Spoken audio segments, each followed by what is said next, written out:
আল্লাহ গো, আর কারা কারা জাহান্নামে যাবে আপনি একবার আমাদেরকে জানিয়ে দেন না। এ মুগুদি এলাকার পর্দার অন্তরালের মা,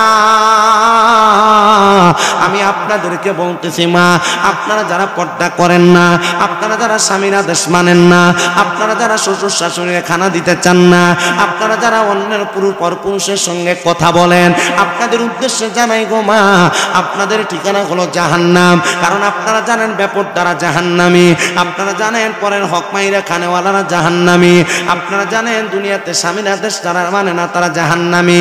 এটার কারণে মা আপনারও দোজখের আগুনে জ্বলা লাগবে। এই জন্য বাবা আমার আল্লাহ তাআলা কুফরি কন্যাওয়ালাদেরকে জাহান্নামী বলেছেন।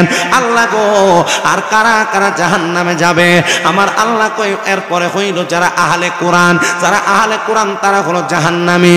ও আল্লাহ, এত বড় ভূমিকম্প হওয়ার পর মহিলাদের বেপরদা বেহায়াপনা কি কমছে?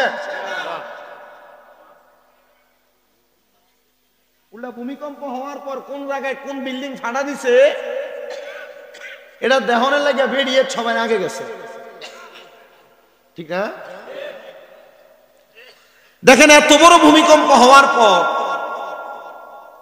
মানুষের মাঝে কোনো ভয় নাই, সতর্ক নাই, কোনো আবেগ আফুল্লতা থেকে বাঁচার মতো এমন কোনো চিন্তাধারা নাই।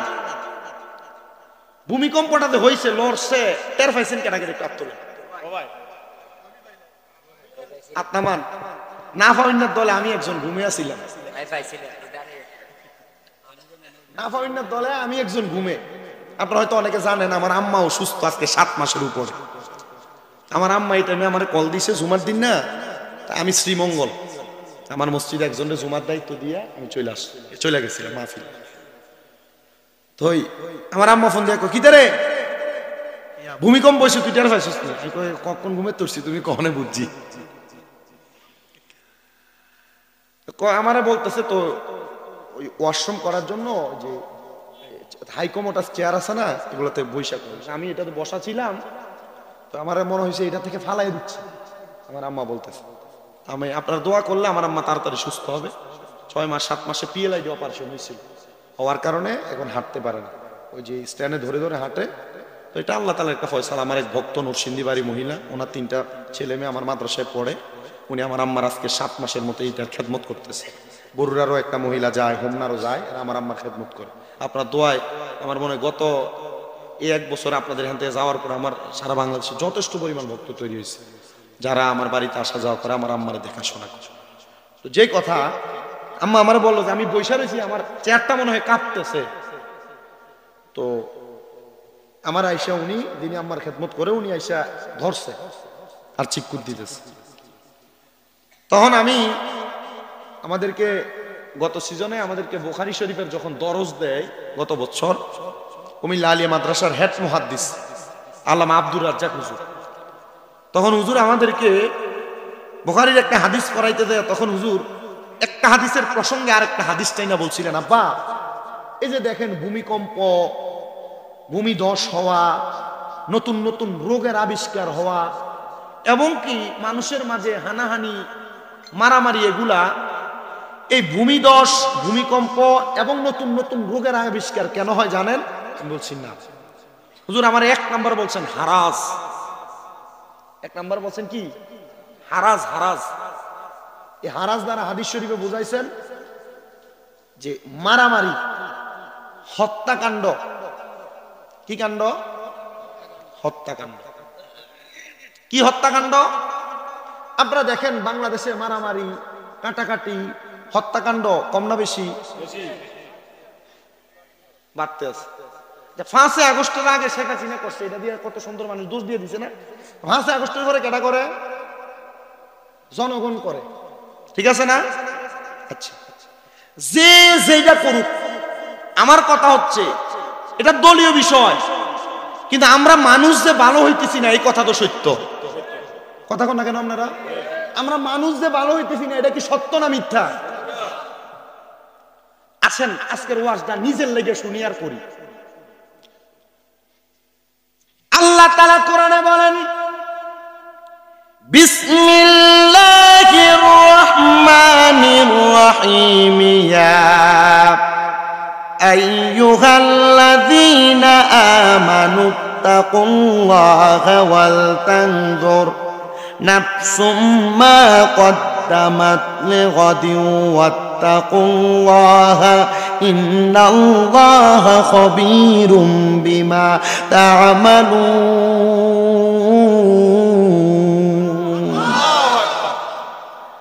আল্লাহ তাআলা দুনিয়ার কোন সাধারণ কোন বান্দাদেরকে ডাক দেন না, আমার আল্লাহ তাআলা ডাক দেন ঈমানদারদেরকে। তাফসিরে কানজুল ঈমান খাজাইনুল ইরফানের মধ্যে আলা হযরত ইমাম ইশকে মুহাব্বত ইমাম আহমদ রেজা খান ফাজিলে বেরলভী এবং হযরতে আহমদ ইয়ার খান নঈমি রাহমাতুল্লাহ আলাই ওনার তাফসিরে নূরুল আনোয়ারের মধ্যে উনি বলেন আল্লাহ তাআলা আয়াতে কারিমার বড় সুন্দর অনুবাদ করেছেন, ব্যাখ্যা করেছেন। মুফাসসিরে কেরাম বলতেছেন, হে ঈমানদাররা, তোমরা আল্লাহকে ভয় করো এবং তোমাদের প্রত্যেকের দেখা উচিত, তাকানো উচিত তোমাদের আগামীকালের জন্য সে কি আগে প্রেরণ করেছে। আল্লাহ আবার বলেন, তোমরা আমি আল্লাহকে ভয় করো, নিশ্চয় আল্লাহ তোমাদের সকল কাজ সম্পর্কে অবহিত আছেন। এই আয়াতে কারিমার তাফসীর করেছেন আল্লামা জালালউদ্দিন সুয়ুতী এবং জালালউদ্দিন মুহল্লি দুইজন। এই দুইজন তাফসীর কারক তাফসীরে জালালাইন শরীফের মধ্যে বলতেছেন, দুনিয়ার ইমানদার যারা তাদেরকে আমার আল্লাহ তাআলা আল্লাহকে ভয় করার কথা বলেছেন। কারণ আমাদের মাঝে খুদাভীতি তাকওয়া না থাকার কারণে আমরা দুনিয়া এবং আখিরাতের কথা ভুলে যাচ্ছি। আল্লাহ তাআলা এই আয়াতে কারিমার মধ্যে দিয়ে বুঝিয়ে দিচ্ছেন, বান্দারা ওয়াল তানজুর নাফসুম মা কদ্দামাত লিগাদিন ওয়াত্তাকুল্লাহ, তোমরা তোমাদের পূর্ববর্তীদের দিকে তাকাও। তোমাদের পূর্ববর্তী যারা তোমাদের বাবা ছিল, তোমাদের দাদা ছিল, তোমাদের আত্মীয় স্বজন বড় বাবা ছিল, তারা কেমন ইবাদত করেছে আর তোমরা কেমন ইবাদত করো। আমাদের পূর্ববর্তী যারা আমাদের পূর্বপুরুষ ছিল তারা এমন ভাবে ইবাদত করেছে, না ছিল তাদের খাবারের মধ্যে হারাম, না ছিল তাদের মুখের কথার মধ্যে বাজে কথা, না ছিল তাদের চলার পথে কোনো ফায়সা চলাফেরা। ইয়া রাসূলুল্লাহ, ইয়া হাবিবাল্লাহ, নবীজি আপনি বলেন না তাহলে আমরা কেমন ভাবে চলবো? আল্লাহর নবীজি তিরমিজি শরীফের হাদিসের মাধ্যমে জানিয়ে দেন, উম্মতের দলেরা দুনিয়ার জমিনের মধ্যে থাকা অবস্থায় তোমরা এমন একটা সুরত, এমন একটা লেবাস ধারণ করো যে লেবাসটার নাম হলো জান্নাতি লেবাস। এবার আপনারা বলেন, আমরা সবাই জান্নাতি সুরত এবং লেবাস নেওয়ার দরকার আছে না নাই? সংসারের মায়ায় পয়রা, ব্যতিব্যস্ততায় পয়রা, টাকা পয়সা ধন দৌলতের মায়ার মধ্যে পয়রা আমরা কিন্তু জান্নাতি লেবাস নিতে চাই না। এই জন্য আশেক শুনে শুনে লিখতেছে, আরে সংসারেরই মা আয় পয়রা গো, ডাকলাম না মাওলা রে,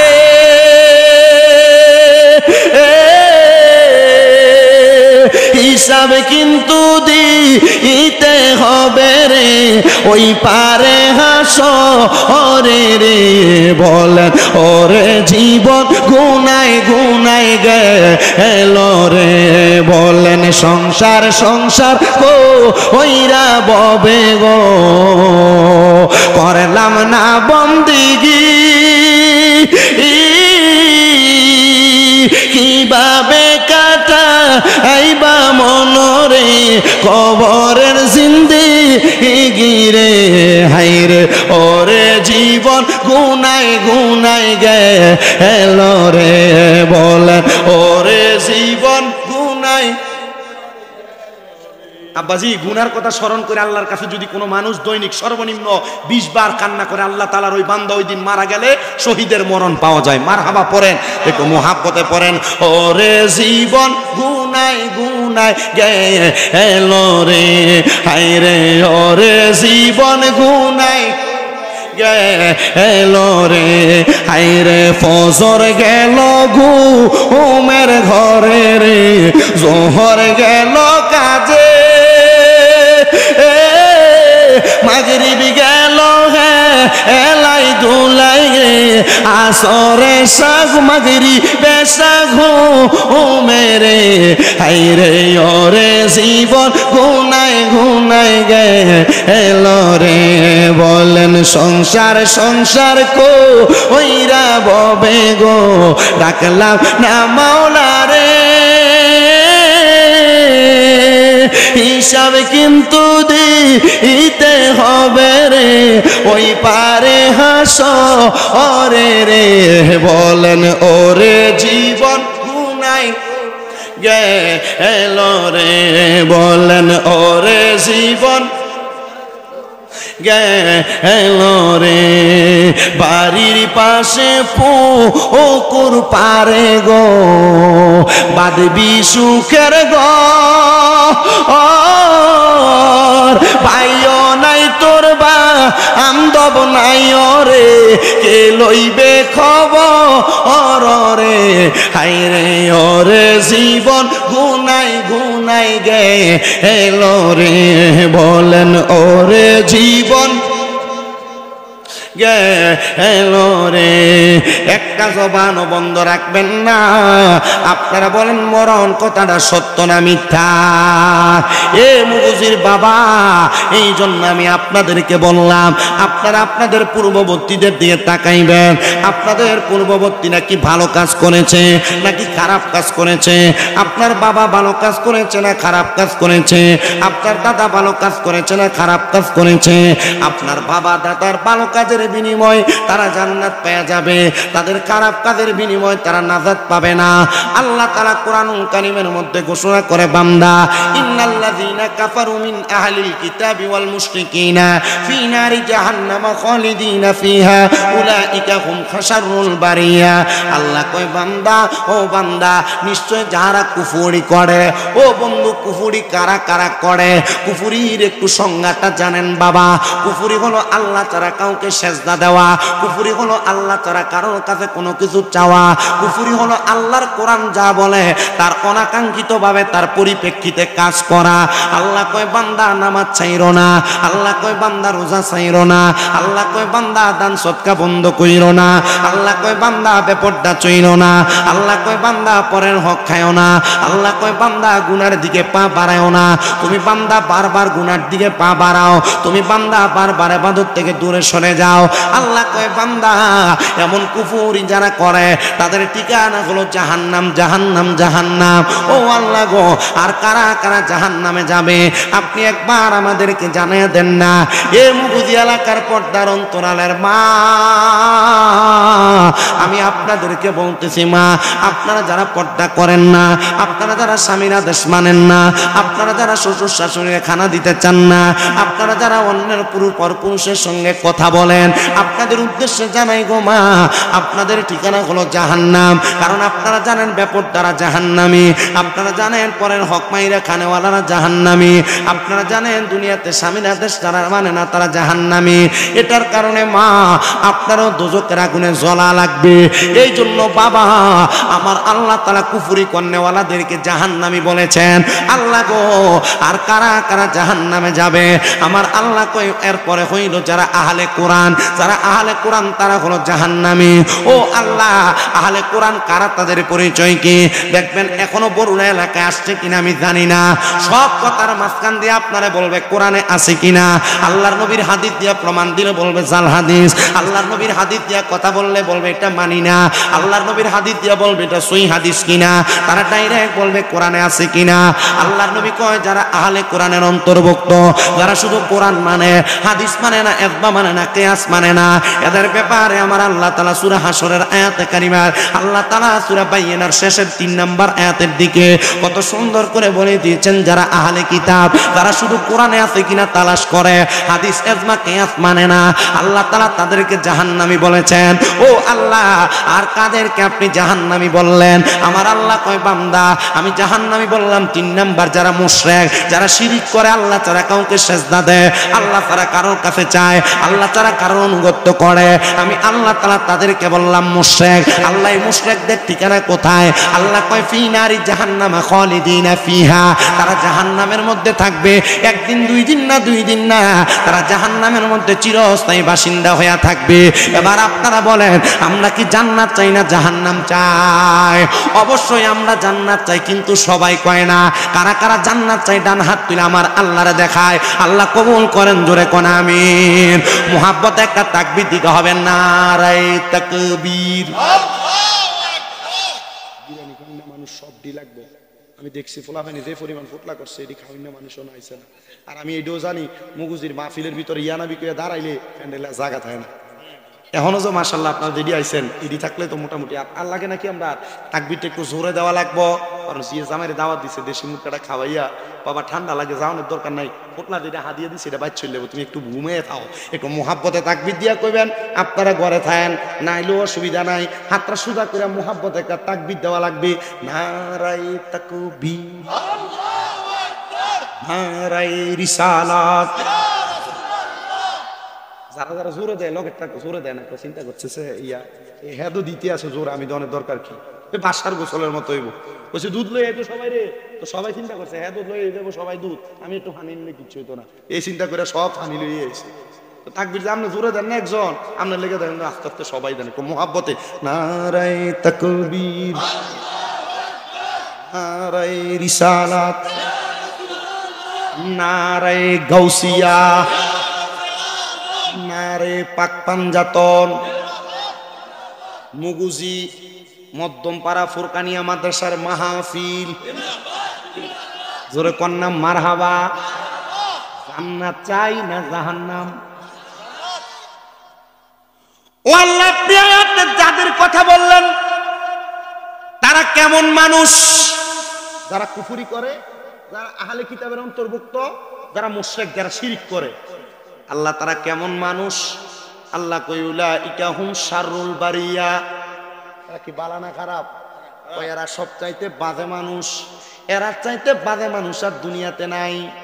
এ মুসলমান ইমানদার, আমি আমার আলোচনা আপনাদেরকে বোঝাইতে যায় শুধু আয়াতটা তাই না আনলাম, কিন্তু আমার আল্লাহর কাছে জিজ্ঞান না ওগো আল্লাহ, এবার আপনি আমরারে কন্যা উলাইকা হুম খায়রুল বারিয়া কারা? বালা মানুষটা কেডা আপনি আমরারে চিনিয়ে দেন। আল্লাহ কোরআনে বলেন, ইন্নাল্লাযীনা আমানু ওয়া আমিলুস সলিহাতি উলাইকা হুম খায়রুল বারিয়া। জবান খুলে উচ্চ কণ্ঠে জোরে জোরে কোন আল্লাহু আকবার। আমার মুসলমান ইমানদার ও নবীর উম্মতের দলেরা, আল্লাহর কাছে বালা মানুষ হলো দুই প্রকারের মানুষ। যারা নেক আমল করে, যারা ঈমান আনে, যারা নামাজ না পড়েও কয় ঈমানদার, এটার কোনো দাম নাই। যারা ঈমান আনছে কয় নামাজ পড়া লাগতো না, এটারও কোনো আল্লাহর কাছে দাম নাই। ঈমান আর আমল মা বাইনাল ফারকুল ঈমান ওয়াল ইসলাম আমাল, ঈমান এবং আমলের পার্থক্য হইল একটা মানুষের পেট আর পিঠের মতো।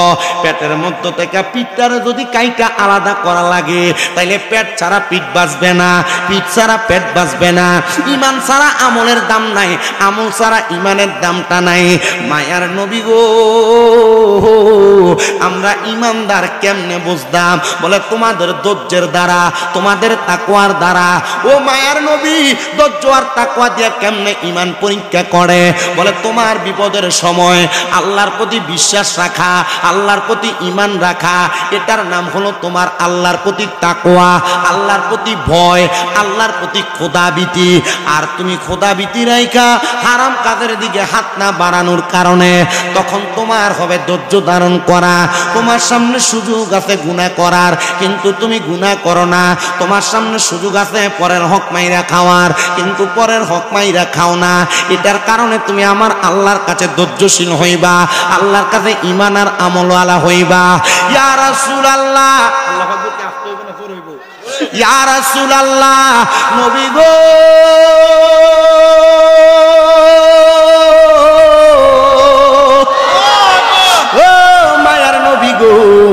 আপনি এমন একজন ঈমানওয়ালার কথা বলেন না। এবার আমার নবীর হাদিস পড়ার পরে দেখলাম এমন একজন ঈমানওয়ালার নাম হলো হযরতে সাদ ইবনে উবাদা রাদিয়াল্লাহু তাআলা আনহু। কেমন ঈমান জানেন, কেমন ঈমান জানেন? সাদ ইবনে উবাদা বলেন, আমি ছিলাম যুদ্ধের ময়দানে, আমি ছিলাম যুদ্ধের ময়দানে, যুদ্ধের মধ্যে ব্যস্ত। যুদ্ধের ময়দানে যাইয়া অসুস্থ হওয়ার কারণে ওই যুদ্ধের ময়দানে আনসারি মহিলারা আমি সাদের বড় আনন্দ দিয়া আমার শরীরটারে সুন্দর কইরা তারা সুন্দরভাবে সুস্থ করানোর জন্য চেষ্টা করলো। আমার শরীরটা যখন সুস্থ হয়েছে আমি সাদ যুদ্ধ করে বাড়িতে আগমন করলাম। আমি বাড়িতে আইসা দেখি আমার আম্মা জান দুনিয়া থেকে বিদায় হয়ে গেছে। সাদ ডাক দিয়া কয়, জগতের মানুষ,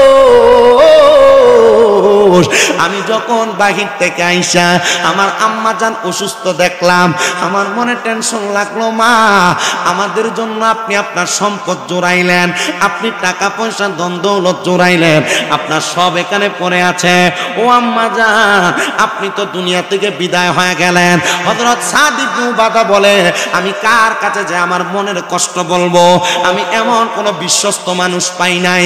একটা বিশ্বস্ত মানুষ পেয়ে গেলাম, তার নাম হলো মুহাম্মদ মুস্তাফা, আহমদ মুস্তাফা সাল্লাল্লাহু আলাইহি ওয়াসাল্লাম। জোরে কোন সুবহানাল্লাহ। আমার নবীজিরে মুহাব্বত কইরা ইহুদিরা, মক্কার কাফেররা উপাধি দিলেন আল আমিন। আল বিশ্বাসী, বিশ্বস্ত, অত্যন্ত বিশ্বস্ত। কেমন বিশ্বস্ত? বেশি বিশ্বস্ত। আপাজি তোমরা এনে বসছো ঠিক, কথা বইলো না টানা আওয়াজে। তোমার একটা গলার আওয়াজ আমার কানে সমস্যা হয়েছে, কথা বলতে আমার কষ্ট হয়। গতকালকে যেখানে মাহফিলে গেছি, গাড়ি রাইখা ড্রাইভার সাহেব ওইখানে শোয়া দিয়া সিএনজি দিয়া নিয়ে গেছে 17 মিনিট। গত 2 বছর আগে ওই রাস্তাতে মাহফিলে গেছিলাম 42 মিনিট করে হাইটে হাইটে। কয় মিনিট করে? 42 মিনিট করে হাইটে হাইটে গেছিলাম। এরপর থেকে ওইখানে দ্বিতীয়বার কানে ধরে উদ্বোস করছিলাম 3 বার, আর জীবন আইতাম না এলাকায়। এরপরে আমার এক ভাই আবু আহমদ ভাই সুন্নিয়তের অনেক খেদমত করে, উনি আমার কাছে, ভাই আমরা একটা দক্ষিণাডি, আপনি একটু আইয়েন, আমরা সিএনজি দিয়ে নেওয়ার একটা ব্যবস্থা করে সিস্টেম করে। সুন্দর নিচে মাইকও দিচ্ছে, সুন্দর ওয়াজ করে আসতে বাড়িতে এসে একটু রেস্ট করতে কষ্ট হয়েছে। 3 দিন একটানা ছিলাম ওইদিকে ওয়াজ কইরা। আমি আজকে আপনাদের এখানে যে আসছি, তবুও কষ্ট যাক, মোটামুটি আজকের খানাটা বালা খানা হয়েছে। ওই আমরা আব্দুল গনি ইসমাইল তারা ভাই মুগুজি কি ফারারে তোর একটা তার আম্মা সিয়াস রানছে, সিয়াস নি কত তোরা চিনাস দিয়া রুড়ি দিয়া দুমসে খাওয়াইছে। হ্যাঁ, ফলো বালা করে খাওয়াইছে। তো মোটামুটি এবিডি আবার আমার আম্মার মতে মহব্বত করে, আদর যত্ন করে। তো খাওয়াইছে, খাইয়া আমি আপনাদের এখানে বসি। আমি বুঝতেছি যে আমি ওয়াজটা ভালোভাবে করতে পারবো। আর আপনারা যেভাবে বসছেন আসছেন, এই আশা বসাটাও যেন আল্লাহ তাআলা আমার কথাটা ওয়াজটা একটু ভালো করে বাইর করে। ওয়াজ হবে একটু জটিল, আপনারা যদি কষ্ট করে বসেন ওয়াজটা আমি ডাইরেক্ট করতে রাজি আছি। রাজি আছেন? আমার ওয়াজের বিষয় হলো তাকওয়া, আল্লাহর প্রতি ভয় বিশ্বাস। আল্লাহর প্রতি ভয় বিশ্বাস এবং তাকওয়া যদি ধৈর্য ধারণ থাকে, তাহলে আল্লাহ তাআলা ওই বান্দার যে কোনো না কোনো ভাবে তার সব সমস্যার সমাধান করবে একজন। কেউ কিপটামি করে আল্লাহকে। আরো জোরে কোন কে? হযরত সাদ ইবনে উবাদা বলেন, আমার বিশ্বস্ত মানুষ আমি আর কাউরে পাই নাই, একজনরে পাইলাম, তিনি আমার নবী, আপনার নবী মুহাম্মাদুর সাল্লাল্লাহু। সাদ ইবনে উবাদা বলে, আমি আমার নবীজির দরবারে গেলাম। নবীজির দরবারে ডাক দিয়ে বললাম, ইয়া রাসূলুল্লাহ, নবী গো, আপনার কাছে আমি জানতে চাই, আমার মা ইন্তেকাল করছে, নবী গো, আমি আমার আম্মা জানের জানাজা পাই নাই। কলিজাত কষ্ট কম না বেশি? ইয়া রাসূলুল্লাহ, নবী আপনি বলেন না গো, আমি যে আমার মার জানাজা পাই নাই, আমার মায়ের অনেক সম্পদ, অনেক টাকা পয়সা, আমি আমার মায়ের এই সম্পদ গুলা কি করবো, আর করলে আমার মার লাভ কি হইব? নবী কয়, সাদ, ও সাদ ইবনে উবাদা, তুমি তোমার সম্পদ গুলা আল্লাহর রাস্তার মধ্যে তুমি সদকা করে দাও। সাদ কয়, ইয়া রাসূলুল্লাহ, আমি সদকা করলে আমার মার কেমন লাভ হবে? নবী কয়, সাদ, আমার আল্লাহ তাআলা বলেছেন, as-sakhiyu হাবিবুল্লাহ, যারা আল্লাহর রাস্তায় দান এবং সদকা করে এরা হইল আমার আল্লাহ তাআলার সবচাইতে ভালো বন্ধু। ও মায়ার নবী, আপনি সাক্ষী থাকেন, হযরত সাদ আমার নবীরে সাক্ষী রাখতাছে, ইয়া রাসূলুল্লাহ আপনি সাক্ষী হয়ে যান। নবী গো, আমার একটা খেজুরের বাগান আছে, যে বাগানের নাম হলো মিখওয়াদা। নাম কি? মিখওয়াদা। আমি নিজে যাইয়া ওই খেজুরের বাগানটাতে ঘুরছি, আর আমি ওই জায়গার মধ্যে দাঁড়ায় দাঁড়ায় দোয়া করছি। ওই সাদ ইবনে মিখওয়াদা ডাক দিয়ে কই, ইয়া রাসূলুল্লাহ আপনি সাক্ষী থাকেন, আমি আমার মিখওয়াদা নামক খেজুরের বাগানটা আল্লাহর ওয়াস্তে আমি আমার মায়ের নামে সদকা করে দিলাম। মারহাবা কন। আমার নবী কয়, সাদ তুমিও সাক্ষী থাকো, তোমার এই খেজুরের বাগান থেকে যত মানুষ খেজুর আহার করবে, এই খেজুর আহার করার কারণে তার আমলনামার মধ্যে তোমার তার খেজুর খাওয়ার কারণে যে সাদকার সওয়াব হবে, এই সাদকার সওয়াব তোমার আম্মা জানের কবরে পৌঁছায়া যাবে। সাদ কয়, আলহামদুলিল্লাহ ইয়া রাসূলুল্লাহ আপনার কথা মানলাম। নবী গো, আমার মা যে ইন্তেকাল করলো, আমি যে জানাজা পাই নাই, আমি যে দাফন পাই নাই, আমি সন্তানের কে আমার মা বাবার উপরে কোনো দায়িত্ব নাই। মা বাবার জানাজা যদি কেউ না পায়, মা বাবার হক যদি কেউ আদায় না করতে পারে, আল্লাহর নবীজি হাদিসে মুবারাকার মাধ্যমে হযরতে ইমামে আযম ইমাম আবু হানিফা রাহমাতুল্লাহ আলাইহি আমাদেরকে মাসআলা শিক্ষা দিতেছে। ওই সন্তান যেন তার মার জানাজা না পাওয়ার কারণে সন্তান যেন তার মার কবরের পাশে যায়, পশ্চিম দিকটারে পিছনে দিয়া মার মুখ বরাবর দাঁড়ায়া ওই সন্তান যেন তার হাতের মধ্যে 3 মুঠ মাটি নিয়া মায়ের মুখ বরাবর কপালের উপর 1 বার 2 বার 3 বার কইরা দিয়া দেয়, আর আল্লাহর দরবারে দোয়া কইরা দেয়। ওই দোয়া করার কারণে ওই সন্তানের তার মা বাবার জানাজা এবং মাটির হক আদায় হয়ে যাবে। এটা একটা মাসআলা, এটা আপনারা শিক্ষা গ্রহণ করে অন্তরে ধারণ করবেন। এ মুসলমান, এই নবীর উম্মতের দল হযরত সাদ ইবনে উবাদা বলে, আমার তাকওয়া আমার বিশ্বাস ছিল মুহাম্মাদুর রাসূলুল্লাহর কাছে গেলে আমি আমার আম্মা জানের হক সম্পর্কে যাই না আদায় করতে পারবো, আমি আমার হকটা আদায় করলাম। এটা হইল আমার নবী এবং সাহাবায়ে কেরামের উদাহরণ। এবার আসেন, আমরা তো নবী পাই নাই, আমরা সাহাবী পাই নাই, আমরা তাবে তাবিন পাই নাই, আমরা খোলাফায়ে রাশিদিন পাই নাই, আমরা সলফে সলিহিনের জামানায় আছি। এমন একজন সলফে সলিহিন তার নাম হযরতে আবু ইউসুফ মুরাদাবাদী রাহমাতুল্লাহ আলাইহি। মারহাবা কোন। আল্লাহর নবীর নাম পড়লে সাথে সাথে রহমতুল্লাহ আলাইহি পড়বেন। আল্লাহর যে কোনো ওলিদের নাম পড়লে কি পড়বেন? রহমতুল্লাহি আলাইহি। কেন পড়বেন? আউলিয়া কেরামের নাম জবান দিয়ে জপলে, আউলিয়া কেরামের নাম স্মরণ করলে যিকরুস সলিহিনা কাফারা। আউলিয়া কেরামের নাম স্মরণ করলে, আউলিয়া কেরামের নামের জিকির করলে, আউলিয়া কেরামের নাম মুখ দিয়া বললে আল্লাহ তাআলা তার ওই বান্দা যে বলে তার কোনো গুনাহ থাকলে এই আউলিয়া কেরামের নাম মুখ দিয়ে বাইর করার কারণে না গুনাহ কাইটা দেয়। হ্যাঁ, আপনি কিল্লেগা গাউসে পাক করেন, আপনি কিল্লেগা খাজা গরিবে নামাজ করেন, আপনার বন্ড কয়, বেদাতি কয়, এ ব্যাকল মূর্খ, এটা বুঝে না বিদা আমাদেরকে বন্ড আর বেদাতি। আল্লাহ নবীর কিঞ্চিত ছোট হাদিস যদি পড়ে কখনো বন্ড আর বেদাতি বলবে না। আউলিয়া কেরামের নাম, গৌসে পাক আব্দুল কাদের জিলানীর নাম, খাজা গরিবে নওয়াজের নাম, বাহাউদ্দিন নকশবন্দির নাম, মুজাদ্দেদ আল ফেসানির নাম সহ পৃথিবীর ছোট একটা আল্লাহর কোন ওলির নামও যদি মুখ দিয়ে বলেন আপনার গুনাহ মাফ হবে। এলাকায় ওলি তোলার মুরিদ আছে না? এলাকায় শাহপুরের মুরিদ আছে না? এলাকায় নাজবান্ডারের মুরিদ আছে না? বিভিন্ন দরবারের মাশায়েখের মুরিদ আছেন। দরবারের পীর মাশায়েখরা তো বন্ডামি করে নাই, মুরিদ যদি মাথায় টুপি লাগায় বন্ডামি করে, এটা মুরিদের সমস্যা। ঠিক রেজবিয়া দরবার আছে না? অনেক দরবারে তো আছে। আমি আপনাদেরকে যেটা বলতেছিলাম, আউলিয়া কেরামের নামের একটা ফজিলত আছে, বরকত আছে। তাদের নাম নিলে পড়বেন রহমতুল্লাহ আলাইহি। তো যিনার কথা বলতেছি তিনার নাম হলো হযরতে আবু ইউসুফ মুরাদাবাদী রহমতুল্লাহ আলাইহি, যিনি মুসলমান ছিলেন না, বিধর্মী ছিলেন। আবু ইউসুফ মুরাদাবাদী বলেন, আমার কাজ ছিল আমার মুরাদাবাদ এলাকায়, আমি আমার বাদশাহীর কাজটা পরিচালনা করতাম, কিন্তু আমার এলাকার মানুষ আমার দিকে তাকায় থাকতো। আমি বিধর্মী হওয়ার কারণে, কি হওয়ার কারণে? বিধর্মী হওয়ার কারণে।